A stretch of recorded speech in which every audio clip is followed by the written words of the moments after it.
we are kicking things off with some major regional updates. The National Bureau of Statistics has released crucial data showing significant progress in street illumination across the country.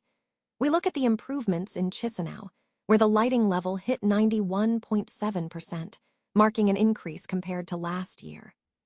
But the picture isn't uniform. We dive into the stark differences in lighting levels across the southern and northern regions, and we examine the performance in the central region to see where the improvements are truly hitting the mark. Tired of dropping your phone or struggling to hold it with one hand? The PopSocket's Pop Grip gives you a secure grip, works as a phone stand, and even lets you swap the top for a fresh new look. Simple, useful, and perfect for everyday phone use.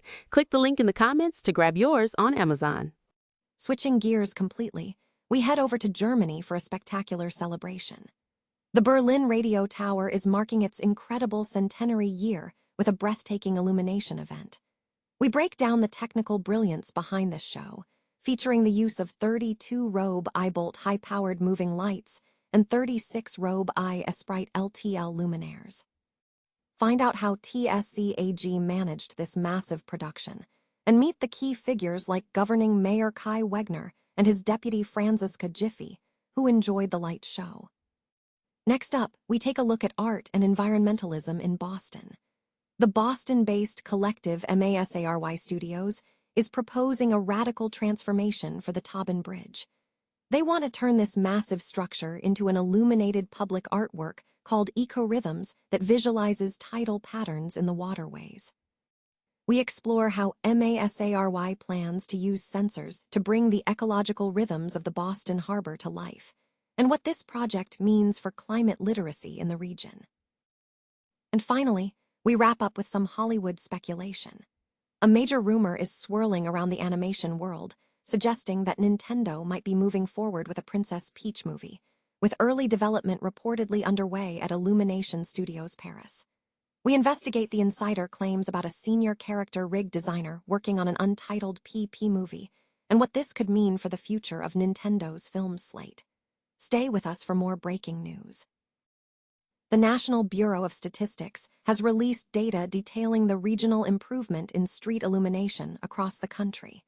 Data indicates a disparity in lighting levels between regions. Chisinau reported a lighting level of 91.7%, marking an increase of 0.6 percentage points compared to 2024.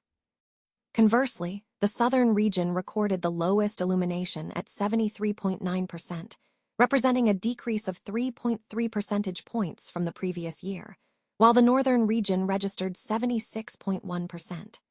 The central region's illuminance level stands at approximately 80.3%. In terms of infrastructure coverage, wider street lighting coverage, defined as more than 90% of the total street length, was observed in 22 urban settlements. The total length of illuminated urban streets surpassed 3.5 thousand kilometers out of a total of 4.2 thousand kilometers nationwide. Looking ahead to 2025, the overall city illumination across the country is projected to reach about 82.7%. Despite these national trends, specific urban areas face challenges. In 2025, 6 cities, Krakowa, Edinek, Glodny, Frunze, Bukowice, and Jargara, reported street lighting provision up to only 50%. Within these cities, Glodny and Frunze recorded the lowest levels, with illumination rates of 29.8% and 36.4%, respectively. Berlin celebrated the centenary of the Berlin Radio Tower with a spectacular illumination event on March 20th. The 154-meter-high landmark in Charlottenburg-Wilmersdorf was transformed by a light show featuring 32 Robe Eyebolt high-powered moving lights and 36 Robe Eye Esprit LTL luminaires. The event planning and execution were managed by TSCAG, acting as the full-service provider for Messe Berlin, which organizes major international trade fairs and congresses. The tower itself, constructed between 1924 and 1926, is a beloved and protected monument, originally inaugurated in 1926 for the Third Great German Radio Exhibition. Key figures, including Berlin's governing Mayor Kai Wegner and his deputy Franziska Giffey, attended the centennial celebration. The lighting installation, designed by Björn Herschler and programmed by Tom Herforth from TSCAG, utilized the eye-bolt beams not only to light the sky, but also to highlight the tower's delicate steel structure and symmetry through targeted illumination of its platforms. 16 eye-bolts were placed on the ground, and 16 were positioned on the roof of the restaurant located on the first support platform. The upper structural segments were further accentuated by 32 Robe Eye Esprit LTLs placed on the stair steps, with 4 additional fixtures rigged at the tower's apex. Initial design discussions began in the second half of 2025, involving detailed visualizations created in Depends, during which the fixtures were selected. The visual and lighting design was synchronized to the song Your Idol from the soundtrack of the Netflix series K-pop Demon Hunters, as chosen by the client.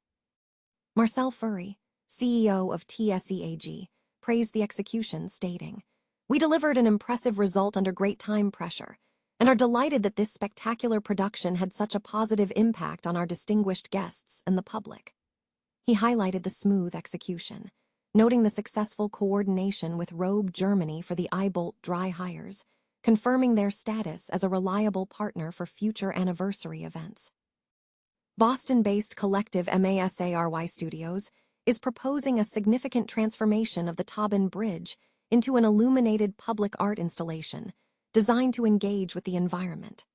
The project, titled Ecorhythms, aims to animate the double-deck cantilever truss bridge with light that visualizes tidal patterns in the surrounding waterways of Boston Harbor. The concept was presented at the Climatech Conference, marking the start of Boston's first Climate Week. MASARY, known for engineering immersive experiences like Solstice at Mount Auburn Cemetery, plans to utilize sensors monitoring ocean health and historical tidal data to create a dynamic light display, functioning essentially as a tide clock on the bridge's steel beams. Co-founder Ryan Edwards stated that the installation seeks to explore how to bring ecological rhythms to life, hoping it will raise awareness about climate change by fostering a deeper connection to the local ecology and encouraging climate literacy. Edwards anticipates the project will serve as a catalyst for conversations and policy changes. The initiative involves collaboration with key partners, including the City of Chelsea and the Massachusetts Department of Transportation. The Tobin Bridge is a vital artery, carrying approximately 87,000 cars daily and serving as a highly visible landmark visible from multiple parts of the region, including Logan Airport. Lindsay Butler of the Green Ribbon Commission emphasized the importance of novel communication methods for climate awareness, noting that large-scale public art can help the public visualize the science behind threats like sea level rise. Chelsea, a highly climate-vulnerable city, views the project as a crucial step. Chelsea City Manager Fidel Maltez expressed excitement about the illumination, framing it as both a symbol of home and a recognition of the region's history. Lord Alvarez Silva of the Metropolitan Area Planning Council added that for the community, the project offers a mentality boost, making Chelsea feel more integrated into the region rather than just a transit corridor. She likened the illumination to lighting up Chelsea itself, addressing existing community issues like light pollution and traffic. MASARY forecasts that if approvals and fundraising targets are met, the installation could commence in 2027 or 2028. Rumors are swirling that Nintendo may be developing a Princess Peach movie, with early design work reportedly underway at Illumination Studios. This speculation originated from details found on a LinkedIn profile belonging to an employee at Illumination Studios Paris, which was subsequently shared online by a known industry insider. The insider, posting under the name D001, claimed that the Princess Peach movie is seemingly being rigged designed right now AT Illumination. The profile in question listed the employee as a senior character rig designer on an untitled PP movie, a role that reportedly commenced in April 2026. The listing also noted that the individual had recently completed work on another project, an untitled PO movie, which concluded in April 2026. Both projects were described as CG films, though no official confirmation linking them to Nintendo or its properties has been released. This mention of an untitled project bearing initials matching Princess Peach has fueled speculation that a standalone film centered on the character could be in production. These rumors follow a pattern of reports suggesting Nintendo is expanding its film slate. Earlier claims indicated that projects across its franchises are in various stages of development, including reports of an early-stage Kirby movie, a Donkey Kong film targeted for 2028, and a Mario film planned for 2029. Other titles mentioned in related rumors include Star Fox, Luigi's Mansion, Yoshi's Island, and a potential Super Smash Bros. Movie scheduled for a later release. As of this report, neither Nintendo nor Illumination has issued any official comment regarding these recent claims. The information remains unconfirmed and should be treated with caution.